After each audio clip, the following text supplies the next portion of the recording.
yates registrados a nombre de la familia, relojes que cuestan más que un apartamento entero en Caracas, trajes comprados en Estados Unidos, fiestas privadas que parecen escenas de cine. Ahora, pausa por un segundo. Todo esto mientras Venezuela se hundía en uno de los mayores colapsos económicos de la historia reciente, estanterías vacías, hospitales sin recursos y millones de personas huyendo del país, arriesgando la vida en las fronteras. ¿Cómo alguien que predica igualdad vive rodeado de lujo extremo? ¿De dónde sale ese dinero? ¿Y por qué el lujo del poder casi siempre aparece en los detalles más improbables? Porque el poder no necesita convencer, necesita blindarse.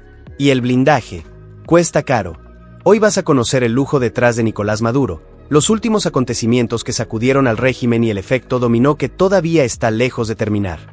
Deja tu like y suscríbete, porque el primer detalle cambia por completo la forma en que miras esta historia. De conductor a ingeniería del régimen. Antes de los palacios, las cámaras y los discursos históricos, existía una vida común, sin glamour, sin reflectores, pero llena de ambición silenciosa. Nicolás Maduro nació el 23 de noviembre de 1962, en Caracas, aunque incluso ese dato ha sido objeto de controversias.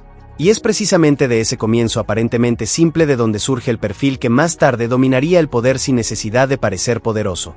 No asciende como estrella, asciende como organizador. En el transporte público y en el sindicalismo, aprende temprano a leer a las personas, cerrar alianzas, controlar salas y sostener discursos con disciplina rígida. Mientras muchos buscaban títulos y visibilidad, él buscaba algo más valioso: estructura, lealtad y acceso a la maquinaria del poder. Y aquí está el punto clave. Quien conoce los engranajes no necesita ser amado, solo necesita ser útil. Ese ascenso no fue suerte, fue método, paso a paso. Y el giro ocurre cuando entiende a quién servir, y cuándo servir. La lealtad que abre puertas. Maduro no entra como protagonista, entra como aliado discreto, ocupando espacios que nadie quería. En los bastidores, aprende el lenguaje real del poder. Reuniones cerradas, agendas silenciosas, mensajes breves y disciplina absoluta. Mientras otros buscaban aplausos, él entregaba resultados. Y eso lo convirtió en la pieza más confiable del sistema. Existe una regla invisible en la política autoritaria. El poder premia a quien llega en la derrota. La escalada es silenciosa, casi administrativa. Cada pasillo recorrido, cada conversación susurrada, cada decisión sostenida sin dudar aumentaba su peso. No era carisma, era utilidad, hasta que el operador se vuelve inevitable. Y entonces, el juego cambia. El misterio en los bastidores del poder. Ahora baja el volumen. Lo que viene a continuación no es oro ni acero. Es sombra, creencia y rumor.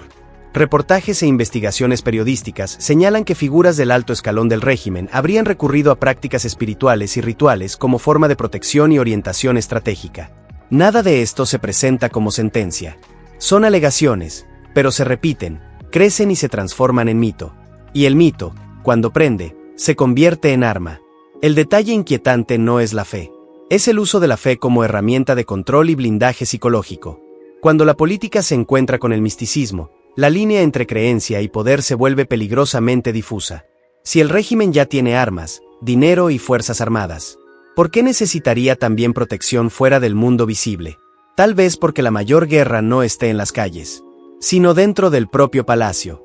Y eso nos lleva al punto de no retorno. La caída del intocable. La noche en que Caracas despertó diferente. Durante años, Nicolás Maduro construyó algo más poderoso que ejércitos o discursos. La sensación de que nada podía alcanzarlo. Llegaban sanciones. Él permanecía. Estallaban protestas. Él resistía. Crecían las crisis humanitarias. El régimen seguía intacto. La imagen era clara, un poder atrincherado, blindado, inalcanzable. Hasta que, en una madrugada silenciosa, Caracas despertó diferente. No fue un anuncio oficial. No fue un discurso en cadena nacional. Fue ese tipo de silencio que precede al impacto.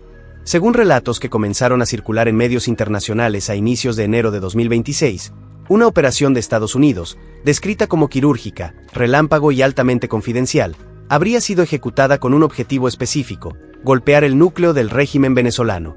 Nada de invasión clásica, nada de tanques en las calles, nada de imágenes para la televisión.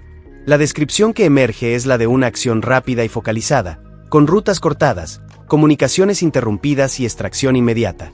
Un patrón que los especialistas asocian a operaciones de alto nivel, cuando el objetivo no es ocupar territorio, sino enviar un mensaje irreversible. Y el mensaje, según esas fuentes, fue directo. Relatos indican que Nicolás Maduro y Cilia Flores habrían sido capturados y sacados del país, siendo trasladados a Estados Unidos para enfrentar acusaciones federales ya existentes en el sistema judicial norteamericano. Es importante aclarar, esta información no surge como un comunicado único y oficial, sino como una convergencia de filtraciones, fuentes diplomáticas, análisis de expertos y movimientos políticos posteriores. Pero en geopolítica, a veces, lo que ocurre después habla más fuerte que el anuncio. Y lo que vino después fue el temblor. Porque no se trata solo de la captura en sí. Se trata del impacto psicológico. Cuando un líder autoritario pierde su aura de invencibilidad, todo el sistema comienza a resquebrajarse. Los aliados dudan. Los mandos esperan órdenes que no llegan. La maquinaria, acostumbrada a la centralización, entra en cortocircuito. El mundo reaccionó en segundos. De un lado, voces alzaron la bandera de la legalidad internacional, cuestionando soberanía, jurisdicción y precedentes peligrosos. Del otro, surgió la comparación inevitable. Manuel Noriega, capturado por Estados Unidos en 1989, en Panamá. La historia parecía repetir un patrón incómodo. Cuando Washington decide que el costo político es aceptable, las fronteras se convierten en líneas negociables. Y eso abrió una caja que nadie quería abrir. Si un jefe de Estado, en el poder desde hace más de una década, rodeado por fuerzas armadas y estructuras de seguridad, pudo ser alcanzado, ¿quién más está realmente protegido? La caída del intocable no destruye solo a un hombre, destruye el mito. Y los mitos son el cemento de los regímenes autoritarios. A partir de ese momento, todo cambia de tono. El debate deja de ser sí y pasa a ser cuándo. El miedo cambia de lado. Y el poder, ante seguro, empieza a comportarse como quien sabe que puede ser el próximo. Porque la pregunta que resuena no es simple, es devastadora. Si esto fue posible, ¿qué más estaba oculto? ¿Y quién más puede caer cuando el telón finalmente se abre? Miraflores, el laberinto del mando. El poder no vive en una persona. Vive en paredes, portones y pasillos. El Palacio de Miraflores, en el centro de Caracas, fue diseñado para imponer silencio, protocolo y vigilancia. Nada allí transmite hogar. Todo transmite control. Luz fría, mármol, soldados inmóviles, cámaras que siguen cada paso. Pero si Miraflores es el teatro donde el régimen se muestra, ¿dónde está la caja fuerte que lo sostiene? La respuesta está en el dinero. El lujo que deja rastro. En septiembre de 2024, el Departamento de Justicia de Estados Unidos anunció la incautación de un jet Dassault Falcon 900X, valorado en alrededor de $13 millones, operado en beneficio de Nicolás Maduro. Comprado, según las autoridades, mediante empresas fachada. No es rumor. Es documento. En 2025, nuevas acciones civiles avanzaron basándose en violaciones a sanciones internacionales. Y entonces llegó el golpe simbólico. Una recompensa de hasta $50 millones por información que conduzca a la captura o condena de Maduro. El objetivo se volvió global. La ostentación se transformó en trampa. Efecto dominó. El sistema en modo supervivencia. Cuando cae el jefe, el sistema entra en pánico. Los teléfonos no paran. Las alianzas cambian. Los gestos públicos esconden negociaciones privadas. Las liberaciones de presos políticos aparecen como señales de reajuste. No es bondad, es contención. En enero de 2026, Suiza anunció el congelamiento inmediato de activos vinculados al régimen. El cerco deja de ser solo político. Pasa a ser financiero, jurídico e internacional. El lujo se convierte en riesgo. Lo que protegía, se vuelve prueba. Y el sistema intenta reescribir el pasado. Pero falla en un punto esencial. La memoria colectiva, cuando despierta, no vuelve a dormir. Venezuela ahora vive suspendida entre dos fuerzas. La esperanza de un cambio real. Y el miedo de que todo sea solo un relevo de poder.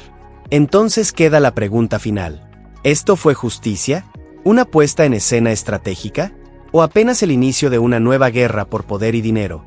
Si quieres seguir explorando los bastidores más oscuros del poder mundial, suscríbete al canal ahora y deja tu like. Eso ayuda a que el video llegue a más personas. Déjalo en los comentarios. ¿Qué detalle te impactó más de esta historia?